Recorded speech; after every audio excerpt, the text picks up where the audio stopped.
So ayan, magandang araw mga kawilder. Welcome po kayo muli sa aking YouTube channel, mga kawilder. So ayan, yung ipakikita ko sa inyo mga kawilder, dumating na yung ating welding machine na in-order, yung tawag dito, portable welding machine, Ayan, so dumating na. So bali na i-vlog na natin yung nasira. Ngayon ito yung kapalit. So bali nakakatatlong order na ako ng welding machine mga kawilder, So yung una, kauna-unahan kong order ay talagang umabot ng matagal. 2 years ata yun. Ayan. So ito ipakikita ko mga kawilder. Ang problema nito, baka pag na-stuck na naman ito, kagaya nga nung isa,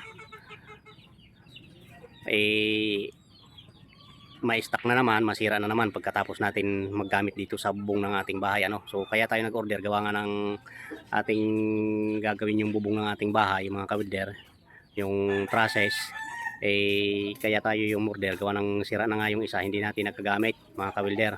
Ayan. So ngayon i-unbox natin. So tips ko mga kawilder, para hindi masira ang inyong mga welding machine, kailangan gamitin paminsan-minsan, o kahit walang paggagamitan, diklapin lang, makaubos ng isang welding rod, okay na, uminit lang. Yun ang tips ko mga kawilder, para hindi masira. Kaya ganun din ang gagawin ko dito sa aking bagong welding machine. Pagkatapos ko gamitin at ma-stack ng mga ilang araw, isang linggo, kailangan anuhin ulit, padiklapin ulit para uminit siya, para hindi masira, maiwasan ang pagkasira mga kawilder. So ayan. So bago yan mga kawilder, bago ko ipakita yan mga kawilder, yung pag-unbox natin. So ayan, maraming salamat pa rin sa panonood nyo mga kawilder ng ating mga video. Maraming salamat sa suporta nyo, sa mga nag-subscribe, sa mga nanonood. Ayan, so maraming salamat mga kawilder. Ingat and God bless mga kawilder. So tara mga kawilder, panoorin nyo yung ating i-unbox. Kung nakalimutan kung anong tatak nito, hindi na ata tumitsusi mga kawilder. So try naman tayo ng ibang brands mga kawilder. Ayan, so tara mga kawilder. Ayan, so bali ito mga kawilder, ito na yon, ito na. So i-unbox na natin kung anong tatak, nakalimutan ko ito mga kawilder. Ayan, so i-unbox natin.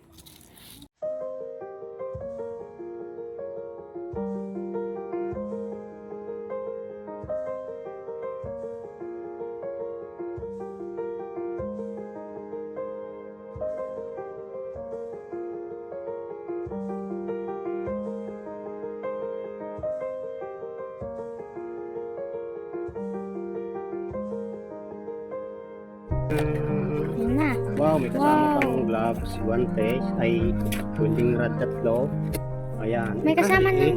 Kaliit ng welding machine na ito. Wala, ang liit. Oh, yan. Oh, Ayan. may salamin pa. Ang libre. Oh, may salamin pa. Wow, pogi points. Okay. Wow, ang dilim. Ang dilim. Para hindi ka matamaan sa mata. Maluag nga lang. May pang brush. Ayan. Mali ito, parehas lang din. Parehas lang din siguro ang laki. Yan po. Ayan. Oh. So, bali ito na mga kawilder. Ayan. Ayan. Ito na. Ano bang tatak nito mga kawilder? Di ba meron kang ganyan papa pero malaki na? Anong tatak? Ang tatak na. Tingnan mo nga. Tingnan. Baka ano yan? Ito. Baka gaya rin dapat. Kasi mo ganun bili yung isa na kulay red. Kasi ay walang tatak ito mga kawilder. Ayan. Ayan. Na. Okay. So ayan mga kawilder, saan ba ang tatak nito? Nasaan na yung papel?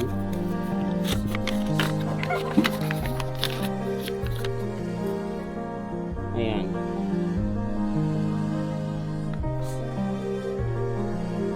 Instruction manual. So ay ito yata ang tatak nito. Ayan. Hindi na eh. May nasa, ito ang halaga naman ito ay nasa mga 1.8 mga kawilder. 1.8. Ayan. Ayan ang box niya. Yun lang ang problema pag hindi gumana ito mga kawilder. So itatry natin mga kawilder. Sige, try natin. Kung okay, kung mahalaga gumana, magamit. Ayos na yan. Kasama pa dalawang guantes, welding rod 3, Ayan. So itatry natin.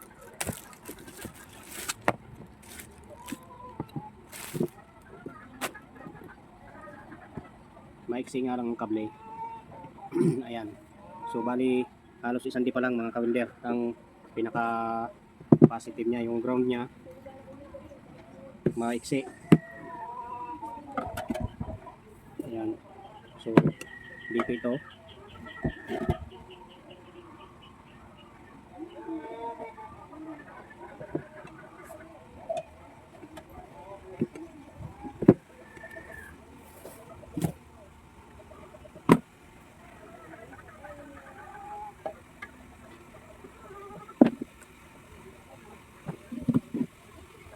Ayan, gumana agad.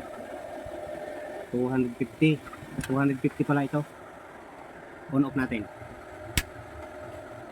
Ayun, namatay. Ayun.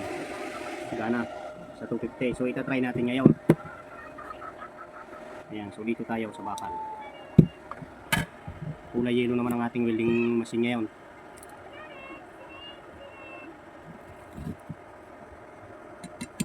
Ay, nadiklap naman. Okay naman siguro ito.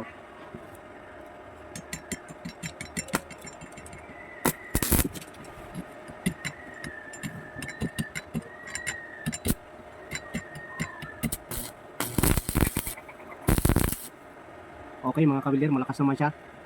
So, kasi dito sa amin, dito sa amin, mahinang kuryente pero kaya pa diklapin. Ayan, so naka ano lang tayo, extension. Ayan. Pero ang gagamitin natin pag mag-welding, malaki kasi maliit lang ito.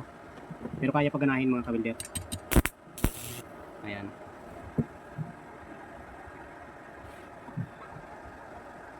Okay, magagamit mga ka-welder, magagamit natin ito. Ang lakas.